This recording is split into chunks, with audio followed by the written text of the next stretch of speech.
we're going to bring on our first guest, and she was on the show, but it's been like maybe 4 years ago. It's we've had so many guests and so much time has passed, and we're almost at year number 6, which is hard to believe. But um, we want to welcome Gloria Browne-Marshall back to Black Authors Matter TV. And she has a recent release as well as a lot of other exciting things that she's been doing. So, Gloria, welcome back to Black Authors Matter TV, and make sure to unmute so we can hear you. Thank you so much. Thank you, Gwen, for having me. And I still remember going down there to Houston and being Yes. part of your festival and being on Black Authors TV. And I'm glad that you're thriving. Well, we keep forging on ahead. A lot of times I tell people longevity is its own reward. So, uh, uh, a lot of people don't have the stick-to-itiveness. That's a word that people don't use that much anymore. But a lot of people, they quit. So we're not quitters. Anyway, um, you I didn't realize all the things that you've been doing since you were on the show, and you made me aware of them. So before we talk about your book, your latest book, tell us about you being an Emmy Award winner, and just the book tour that you've been on, and some of the other exciting things you're doing. Well, I this is my seventh book, A Protest History of the United States. And leading Okay. up to that book, I had before this one, She Took Justice, the Black Woman Law and Power. I think that was the one I might have had when I was down there because that one came out in 2020. So that might have been when I was there. I'm not sure, but 2020 was also during the COVID. That So was maybe, COVID. We yeah, didn't have it yeah. in So 2020 or 2021. We were virtual. So it okay, was before yeah, then. So it might it have was been the book before before then. that. Yeah, the book before that one. Oh, it was the Voting Rights War. That was the book before that one because that one came out in 2016. Okay. And so what happened basically, I teach constitutional law at John Jay College. I also am affiliated with the Africana Studies Department at John Jay College, where I'm a full professor. And so Okay. during the time period, I realized that people are not getting civics classes in high school anymore the way they used to, the way we did. You had to take Right. some type of civics class, learn how to government or whatever it was called. Yes. So Yes. I decided that, and with the great assistance of WHYY, which is a PBS NPR affiliate out of Philadelphia, we created an animated film.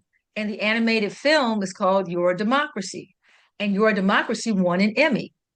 And it Okay. also was on the animated film circuit, the film circuit. And so it also won film awards in the United States. And it's been viewed by, in over 50 nations because it's free. It's called Your Democracy. It has no license, nothing. The whole point of was for teachers, parents, people. Think about this, and especially Houston and other places, you have so many people immigrating into your city who are grown. That means they're not going to have civics classes.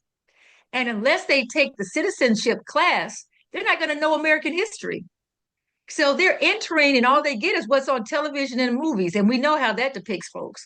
Right. So, yeah, it was just this great opportunity to have an animated series. It's 10 episodes. Each episode is 5 to 7 segments, 5 to 7 minute segments.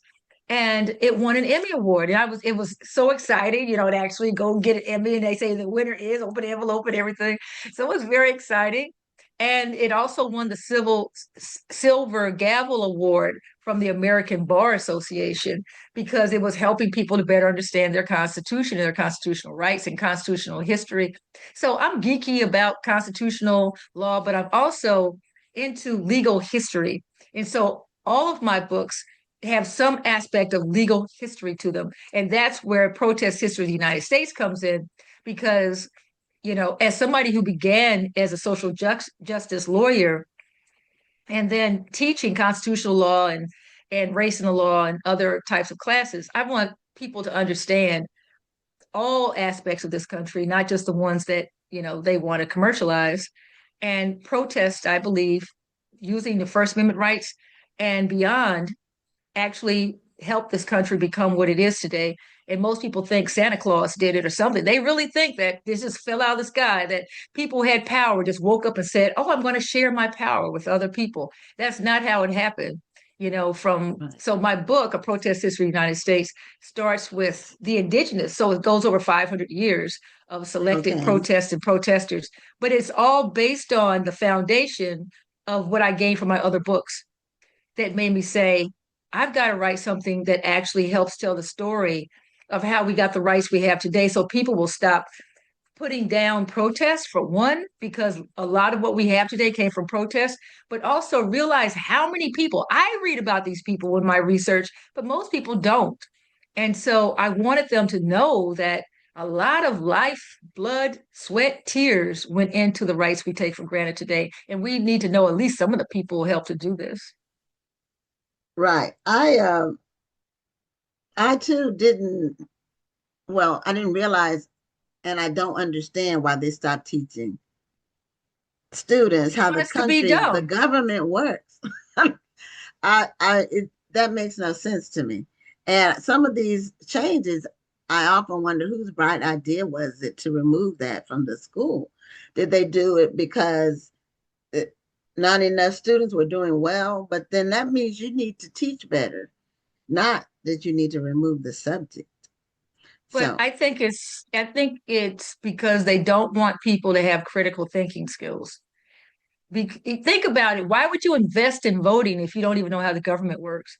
People just tell you you should vote, but you don't know the power of your vote. I like to tell my students that if you look at that first paycheck, remember your first paycheck, that little job you had, whatever, that first paycheck, and you got that check and you looked at it, you saw how much the taxes that were taken out. And so I tell my students, look at the state, local, and federal taxes taken out. That's your government. That's your state, local, and federal government.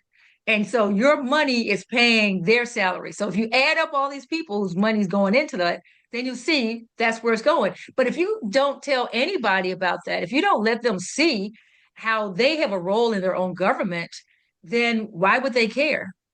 And if they don't care, then it makes it easier for people in government, some folks who want it that way, just to say, I'll think for you.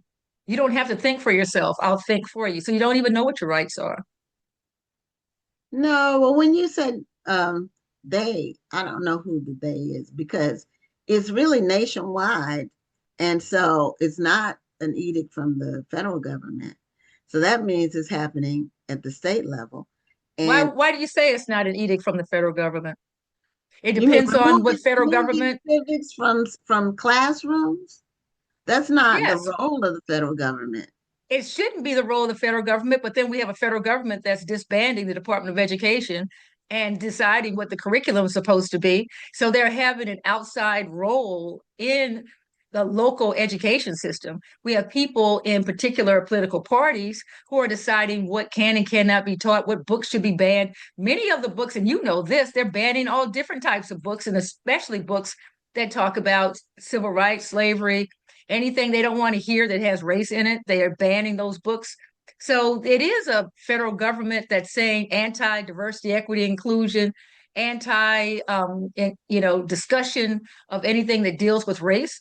And when you start saying that from the top, especially from the White House, then you're actually telling the teachers, the librarians, the Department of Education what they can and cannot do, and they're intimidated into like not teaching subjects. Well, that was removed a long time ago. It's not recent. It's Civics has people in been there. It's been gone for at least 2 decades. it's been let's All just I'm say saying it's is, been it's it's been limited over time. There is still yes, sporadic, but it's yes. been limited over time. But the Hmm. effect of what's going on politically has been going on longer than this one administration. Some of these things have been, if Yes, you that's what start, I'm saying.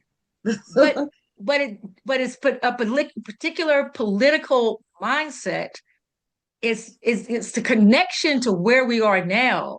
This is a road. That's why I always say to people, stuff doesn't just fall out of the sky one time. People are thinking generationally. And too often, other folks are thinking about what we're going to do for the next family reunion. When other people are thinking, what are we going to do 2 generations from now? So, what we're dealing with now has been a road that people have traveled from the Tea Party and even before the Tea Party to get to where we are now with our Board of Education and with the dismantling of the department or the attempt to dismantle the Department of Education. This is long in the making. We're just seeing it right now because of Project 2025 that they've been so emboldened because they've moved up to this point based on the time they've invested in it. And protest is one way in which people have pushed back against this when their political parties didn't have the courage or the foresight to push back. The people have pushed back. And that's what I wanted folks to know, that the people have used their power to teach, even when teaching wasn't allowed during the time period of slavery, Jim Crow, and other times in which we couldn't have the kind of education or the books we needed for education. People figured out how to teach in the living rooms. So, and that's to me is an act of protest because you're protesting against the limits people want to put on you. And one of the things I do in my book, A Protest History of the United States, is actually look, and this is the first time I did this, to include memoir. So I include my great great grandmother, Eliza, who was born enslaved in Kentucky and fought against her slave master and slave mistress, and then lived through slavery and left Kentucky for Kansas as part of the Exodusters. So I'm a very proud Exoduster. That's the first great migration of Black people from the South to the North. Those Mm-hmm. Exodusters were in the 1870s. So my family's on my mother's side arrived in Kansas from Kentucky in 1879 as homesteaders. So they were trying to figure out how they could make a life in this country despite what the country was doing, not teaching education. Black history, this is the anniversary, 100th anniversary of Black History Month. Somebody had to create Black History Month out of nothing. It's not like they were taught Black history. So we've always been pushing against what people limited us in having. And just because they're limiting civics education and government doesn't mean we have to fall for the okie doke. There are constitutions on our phone that we can read and have constitution classes to better understand our government. But we've got to invest in our kids so that they understand government, even the sound of the word, constitution, the sound of the word sounds boring.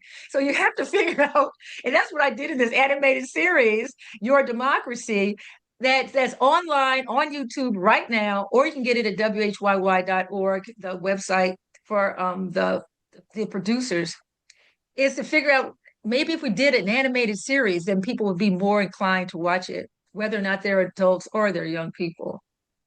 Maybe I just hate that they don't do it in school because that's where I learned it. Well, I if you learned how the government works, how long each office is, what the roles are, the three branches of government.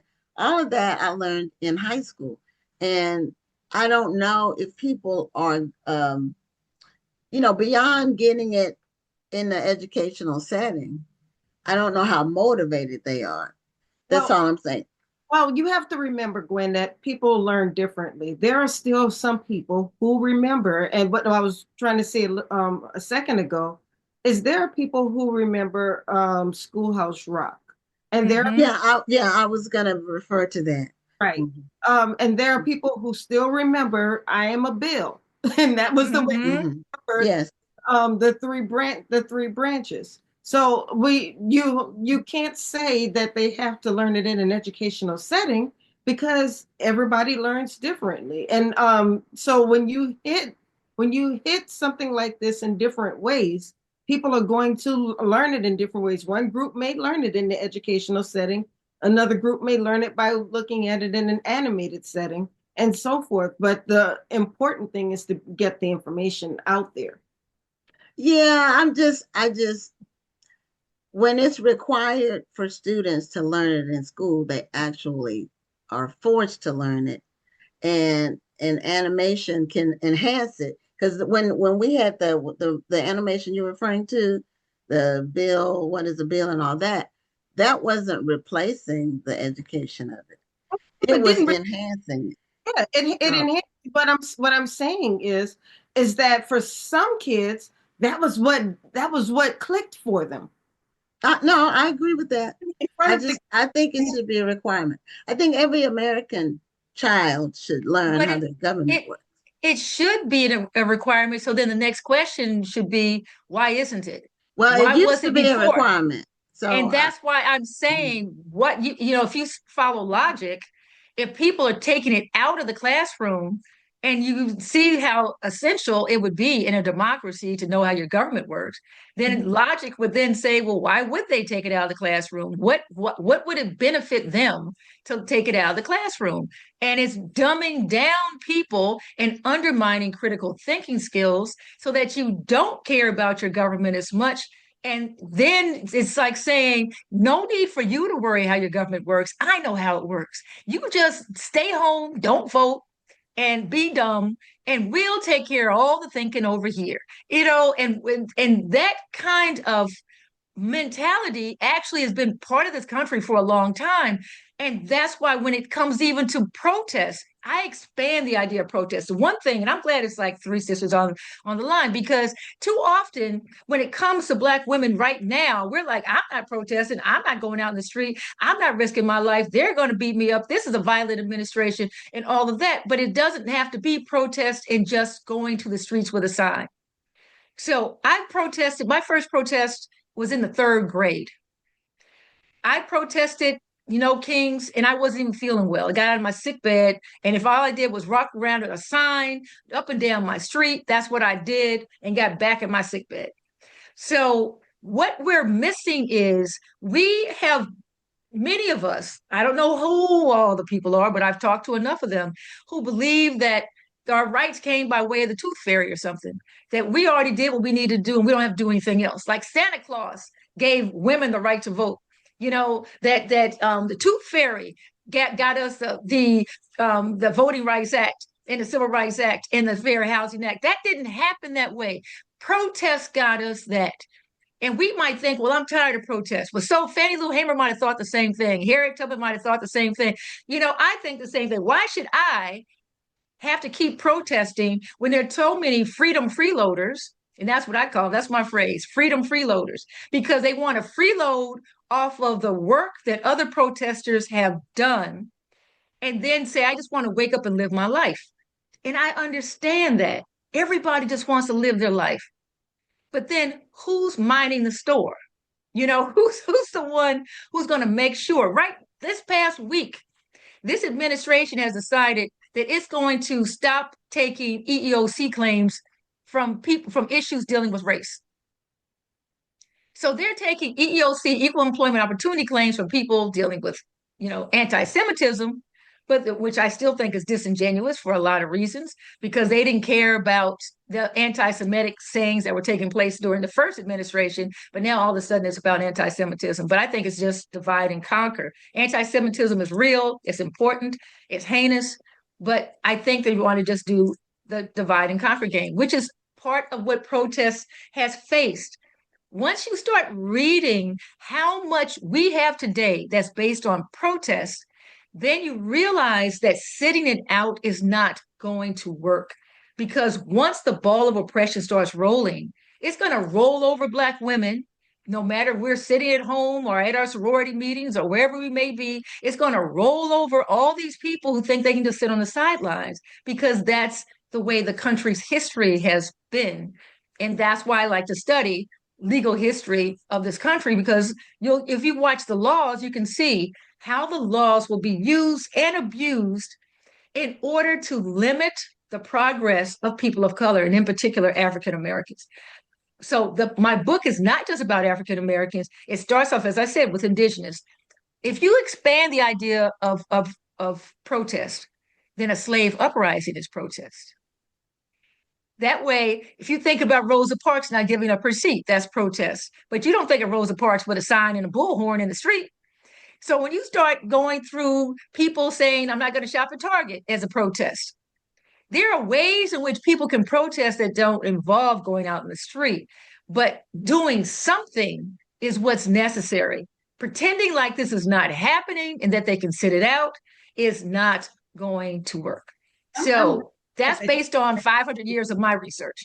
I'm very glad that you make that distinction, because I believe that Um, and I'm going to say young people because I'm going to people who didn't grow up in the 60s and who read the books and they watch the movies and they see the civil rights movement.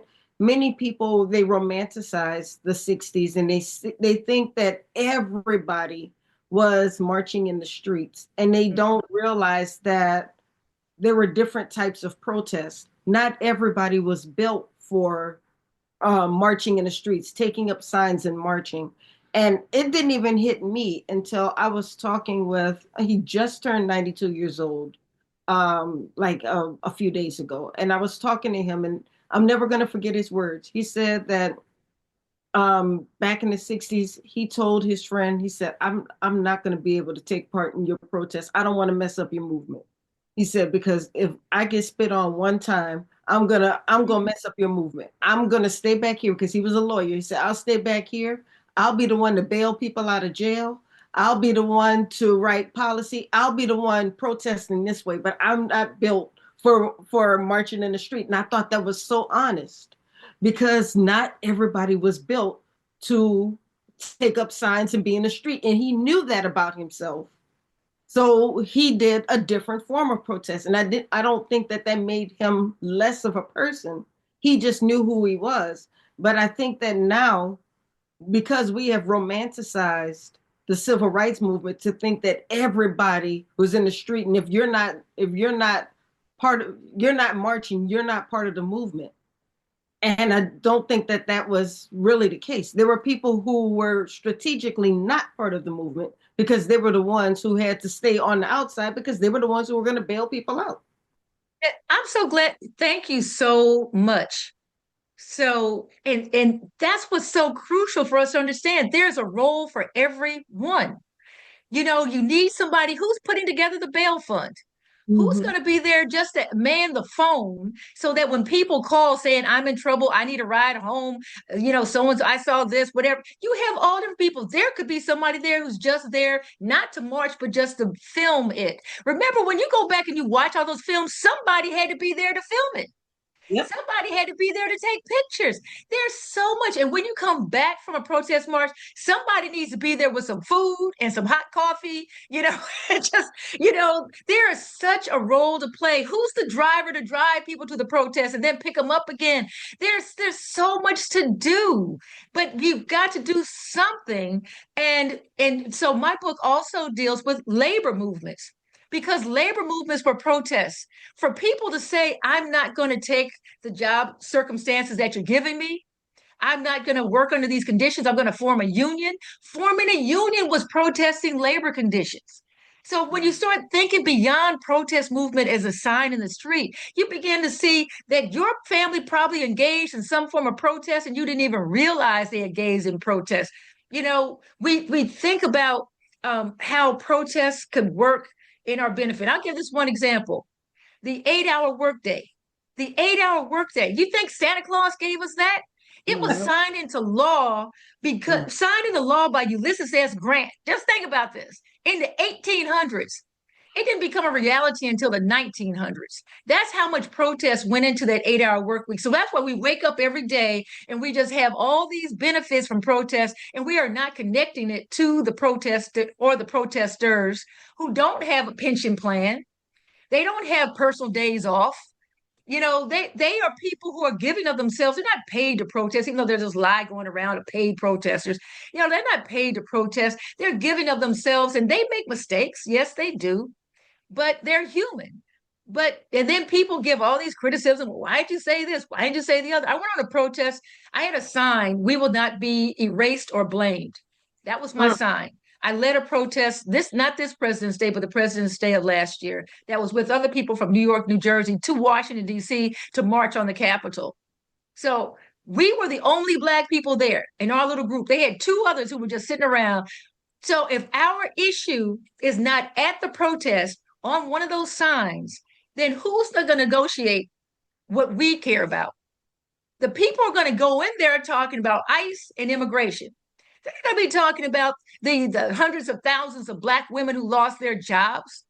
They're not going to think about, the dismantling of finances for HBCUs.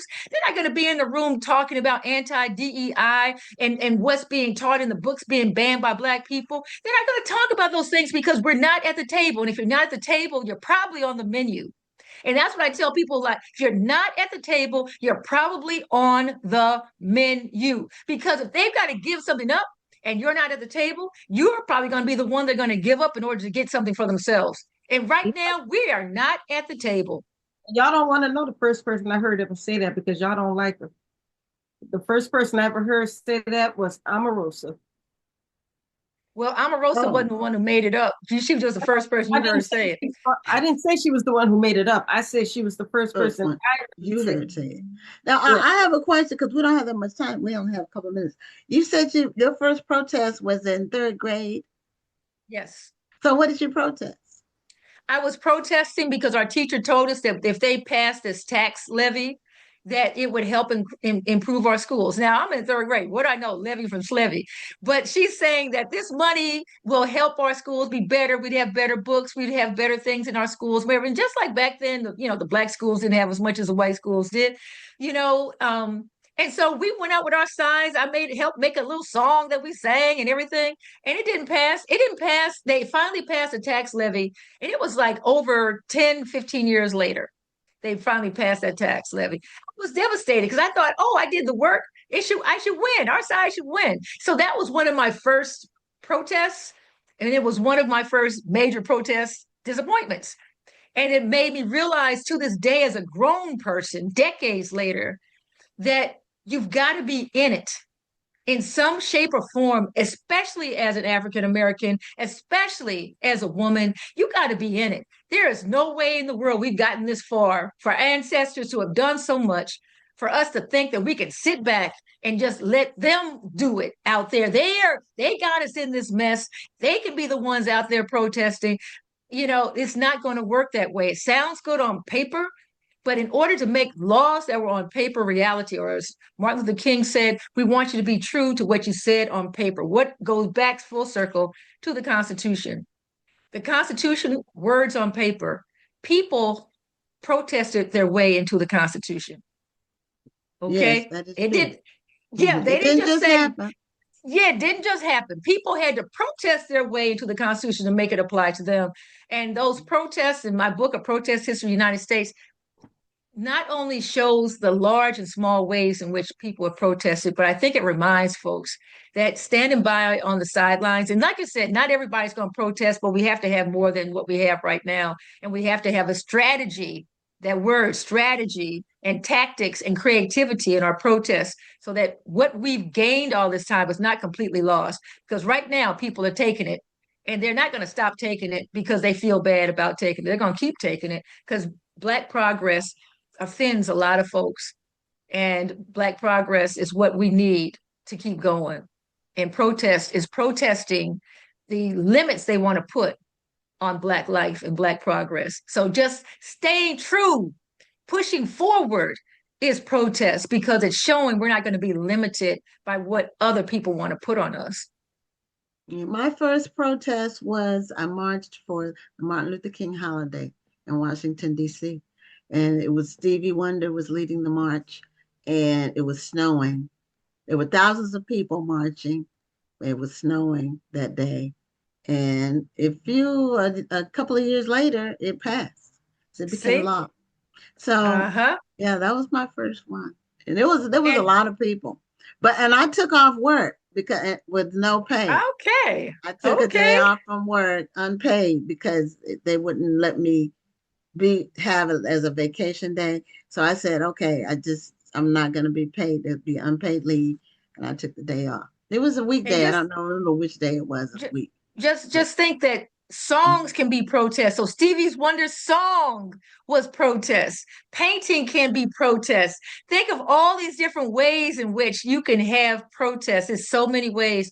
Also, this one last point, Martyrs Day. This work that I've been doing around a protest history of the United States, 15 months on the road in my book tour, is leading up to July 5th, that I would like to have the nation recognize Martyrs Day. Martyrs Day, in which those protesters who lost their lives can be recognized, lifted up, some attribute given to them for what they have contributed to this country. So it's not just 4th of July holiday, like the Declaration of Independence. Our 250th anniversary of the Declaration of Independence is this year This is true. on July 4th. Mm-hmm. But that document that nobody reads it. So the Declaration of Independence has its 250th anniversary. I would like on July 5th, the next day, that there be recognition for those martyred activists and organizers and other people who actually put the life into the laws that gave us what we have today and the protections we have today. And so I call it Martyrs Day. And I have a website, martyrsday.us. Okay. martyrsday.us. So people can go to martyrsday.us, and we just have a sampling of some of the people whose lives were taken or who lost their lives trying to get the civil rights, social justice, equality, and dignity that we have today that we so take for granted. It did not fall in the sky. Santa Claus did not give us these things. People protested and made it happen. Okay, well, we're a little bit over our time, but thank you so much for being a guest on the show.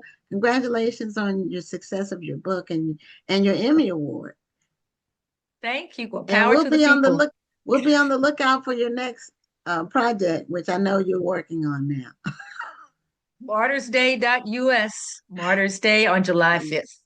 Okay, thank you so much. Okay. Bye. Good night. Take care. God bless. Thank you.